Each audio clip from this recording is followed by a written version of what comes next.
Bob, always good to talk to you. And it's great to talk to you as well. Holder makes this comment, his department insisting he wasn't playing the race card. I got to ask you, is this all he can do? Instead of taking responsibility, he has to stoop to this low? That seems to be all that he has left. He has tried, pretty much blatantly lying to Congress. He's tried to deny that there wasn't documentation, and then the documentation was produced. There are 300 dead Mexican civilians that we know of that can be traced back to the guns his department sent over the border. Plus, Brian Terry, who died a little over a year ago now.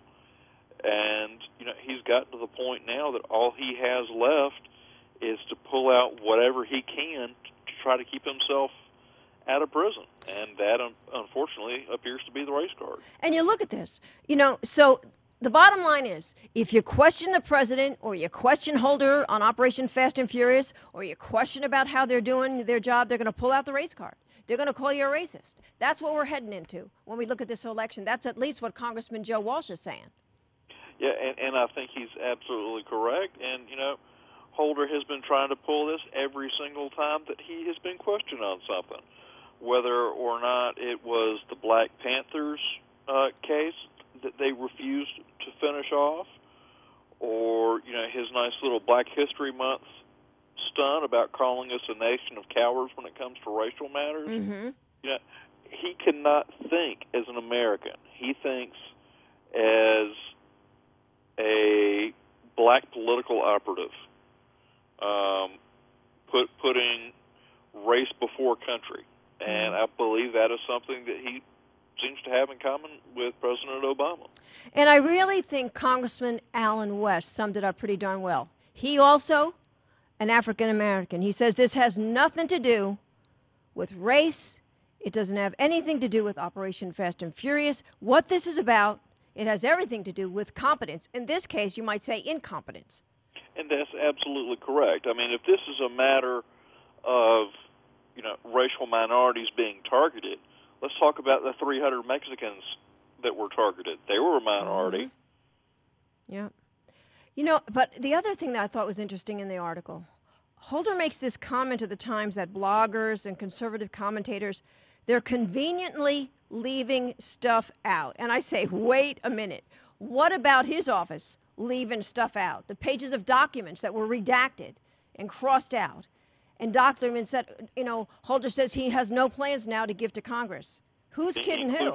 Including his own emails to his private account, where it's believed he carried on quite a bit of the conversation about this case with some of the other key players. Mm-hmm.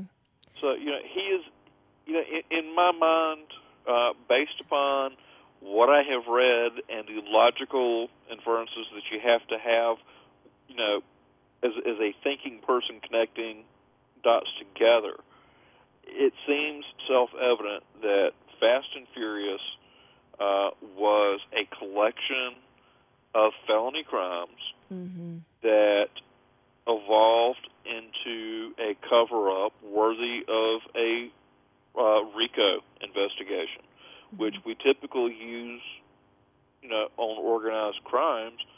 But that is pretty much what we seem to be looking at here, is a attorney general along with senior Department of Justice officials, directors of the FBI and DEA, and people within the White House. We know for a fact that people within the National Security Council, at least, were all aware of what was going on here.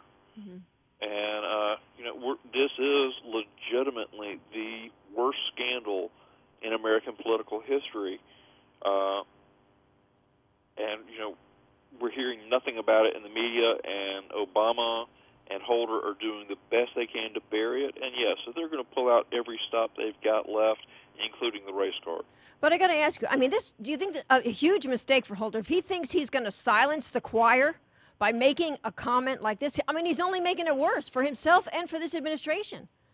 Yeah, well, he is not that bright of a guy, to be honest with you. He's very much the ideologue but he seems to suffer from a lot of the same inability to think on his feet or think outside of an ideological prescribed manner that President Obama does.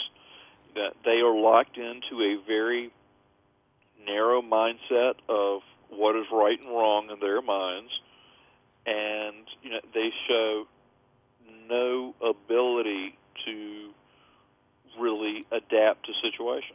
Okay, all the Terry family is saying, tell us the truth. All the American public wants to know is who approved this? Who authorized this? Who came up with this idea? We can't get these answers, and I got to ask you, I know ICE is saying to Holder, come back in January. You think it's going to be any better in January? No. I'll be very surprised if Holder actually does come back. I was going to ask you, and I think after making this comment, I mean, that might be more the reason why he isn't, because he just gave him more ammunition. Yeah, I really expect Holder to refuse to come back. I see him potentially being impeached. Yeah. You look at this comment. If President Bush or anybody in his administration made a comment like this would be front page news. And where the heck is the media on this one? Without a doubt. You are absolutely correct. If President Bush or pretty much any other president, especially or any Republican president at least, had made a comment like that, the media would have been all over him with pitchforks and torches. Absolutely. And Obama gets a pass. The New York Times reporter that he made this comment to, Charlie Savage, actually won a Pulitzer for going after the Bush Justice Department for a lot less. Mm-hmm. And he purposefully turned a blind eye in the service of propaganda to this administration and to their shared political mindset. So it's just very, very telling. And it's about protecting them. That's what it's all about. So it really is. All righty. Well, thanks so much, and thanks for all you do, and we'll stay in touch.